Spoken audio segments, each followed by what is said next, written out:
Hi friends, ఇప్పుడు భగవద్గీత ఇంకొక శ్లోకం చెప్తా. అర్జున విషాద యోగంలో ఇంకొక శ్లోకం ఎన్నోదంటే 41.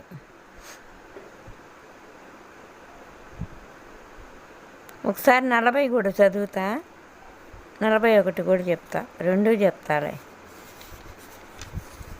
కులక్షయే ప్రణశ్యంతి కులధర్మాః సనాతనాః ధర్మే నష్టే కులం కృత్స్నం అధర్మో బిభవత్యుత. అధర్మో బిభవత్యుత అంటే కులక్షయము వలన సనాతనాలైన కులధర్మములన్నీ నశిస్తాయి. ధర్మం అంతరించిపోయినప్పుడు కులమునందు అంతటా పాపమే వ్యాపిస్తుంది. ఇప్పుడు 41వ శ్లోకం. అధర్మాభిభవాత్ కృష్ణః ప్రద్యుష్యంతి కులస్త్రియః స్త్రీషు దుష్టాసు వార్షేయ జాయతే వర్ణసంకరః. అంటే ఓ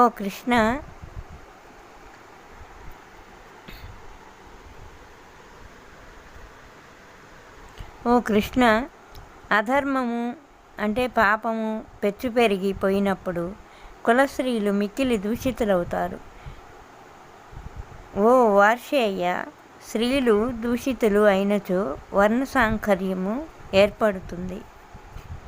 అందుకనే మీకు ఇది కొంచెం తొందరగా అర్థం కావు. అర్జున విషాద యోగంలో శ్లోకాలు కొంచెం అర్థం కావు, అర్థం చేసుకోండి. అప్పటికి వివరించి చెప్తున్నా నేను. భగవద్గీత చాలా మంచిది, వినండి.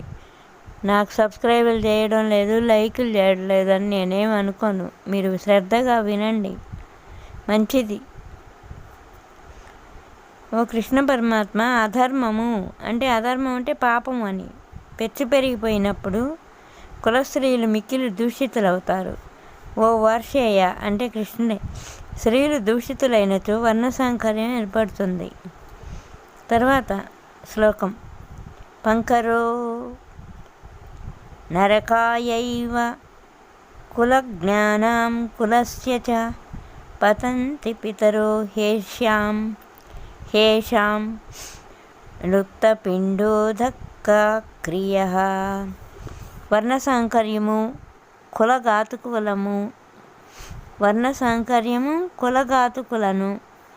కులములను నరకమునందు పడవేస్తారు.